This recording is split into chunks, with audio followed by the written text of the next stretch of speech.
Matapos sa mahigit 4 na taon, muling nakapiling ng kanilang pamilya ang 5 tripulanteng Pinoy na kabilang sa mga binihag ng Somali Pirates nang i-hijack nito ang barkong Naham 3 noong taong 2012. Ang mga ito ay personal na rin na sinilubong kahapon ni Foreign Affairs Secretary Perfecto Yasay, kung saan nakatanggap sila ng tulong pinansyal mula sa pamahalaan na umaabot sa 100,000 pesos kada isa. May report si Eunice Samonte.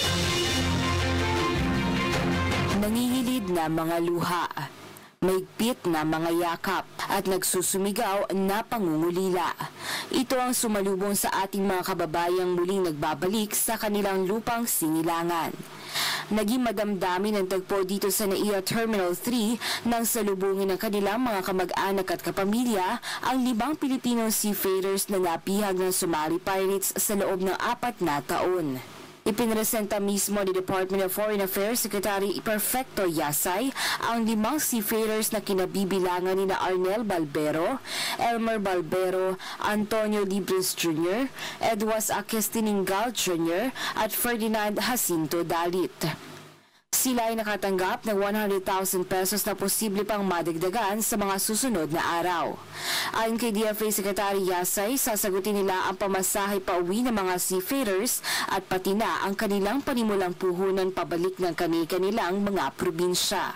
Ang OWA po at ang DFA will provide for your hotel expenses lahat while you're here in Manila. How long you would want to be here kasama ang pamilya nyo bago kayo umuwi, at pati na yung transportation nyo pa uwi ay i-provide ng gobyerno pamahalaan. Nakausap rin natin ang ilan sa mga seafarers na nakauwi at lubos-lubos ang kanilang pasasalamat kay Pangulong Rodrigo Duterte, lalo na sa DFA, sa pag-aasikaso ng kanilang paglaya. Tila ba'y dininig naman ng langit ang panalangin ni Arnel Balbero na 6 na taon nang nawalay sa kanyang pamilya. Ito na yung regalo ng Panginoon sa lahat. Maraming salamat din sa inyong lahat.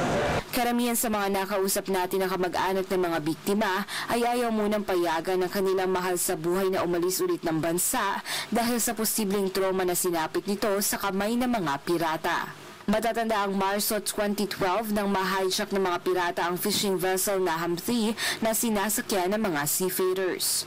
Bukod sa 5 Pilipino, kabilang din sa 26 na pinalaya ay ang mga Chinese, Cambodian, Vietnamese at Taiwanese. Sa ngayon, kasama na ng mga seafarers ang kanilang mga pamilya upang makabawi sa mga nawalang oras. Para sa PTV News, Eunice Samonte.